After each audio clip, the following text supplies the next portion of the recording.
வணக்கம். அனைத்திந்திய அண்ணா திராவிட முன்னேற்றக் கழகத்தின் தொண்டர்கள் அனைவரும் சோர்வடைந்து விட்டார்கள். 2 நாட்களாக நான் எந்த ஒரு உணவையும் எடுத்துக்கொள்ளவில்லை, வயிறு எரிகிறது என்பதற்கேற்ப முன்னாள் அமைச்சர் ஆர்.பி. உதயகுமார் அவர்கள் பேசிய வீடியோ இணையதளங்களில் வைரலாக பரவி வருகிறது.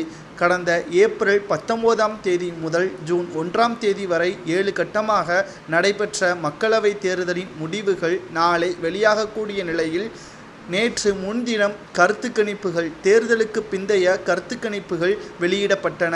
இதில் அனைத்திந்திய அண்ணா திராவிட முன்னேற்றக் கழகம் ஒரு தொகுதிகளில் கூட வெற்றியடையாது என்று மக்கள் மத்தியில் குழப்பத்தை ஏற்படுத்தும் விதமாக கருத்துக்கணிப்புகள் முடிவுகள் வெளியானதாக ஆர்.பி. உதயகுமார் அவர்கள் குற்றம் சாட்டியுள்ளார். நாளை ஒரு நாள் பொறுமையாக இருங்கள். அதிமுகவின் நிர்வாகிகளும் தொண்டர்களும் சோர்வடைய வேண்டாம். நான் 2 நாளாக எந்த ஒரு உணவையும் உட்கொள்ளவில்லை. அனைவரும் என்னிடம் தொலைபேசியில் கேட்டுக்கொண்டிருக்கிறார்கள். அதிமுக ஒரு தொகுதிகளில் கூட வெற்றியடையவில்லையா என்று அனைவரும் என்னிடம் தொலைபேசியில் கேட்டுக்கொண்டிருக்கிறார்கள். நிச்சயம் இது அனைத்தும் முற்றிலுமாக ஆளும் கட்சியாக இருக்கின்ற திராவிட முன்னேற்றக் கழகத்தின் சூழ்ச்சிதான் என்றும், நாளை ஒரு நாள் மட்டும் பொறுமையாக இருங்கள். முடிவுகள் வெளியானதற்கு பிறகு தெரிய வரும். 25 தொகுதிகள் வரை அதிமுக கைப்பற்றும். மக்கள் யாரும் குழப்பம் அடைய வேண்டாம். அதிமுகவின் தொண்டர்களும் நிர்வாகிகளும் சிறப்பாக வேலைகளை மீண்டும் தொடங்குங்கள். சோர்வடையாதீர்கள். நாளை அதிகாலையிலேயே தேர்தல் எண்ணப்படக்கூடிய இடத்திற்கு செல்லுங்கள். கடைசியாக அதிமுகவினர்கள்தான் வெளிவர வேண்டும். என்ன நடக்கிறது என்பதை துல்லியமாக பாருங்கள்.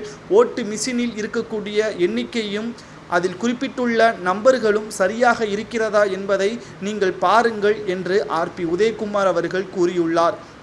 35 தொகுதிகளில் அதிமுக வெற்றியடையாமல் போனாலும் 25வது கைப்பற்றும் என்று ஆர்.பி. உதயகுமார் அவர்கள் கூறியுள்ளார். நிச்சயமாக இது மனவேதனை அளிக்கக்கூடிய வகையில்தான் அமைந்திருக்கிறது.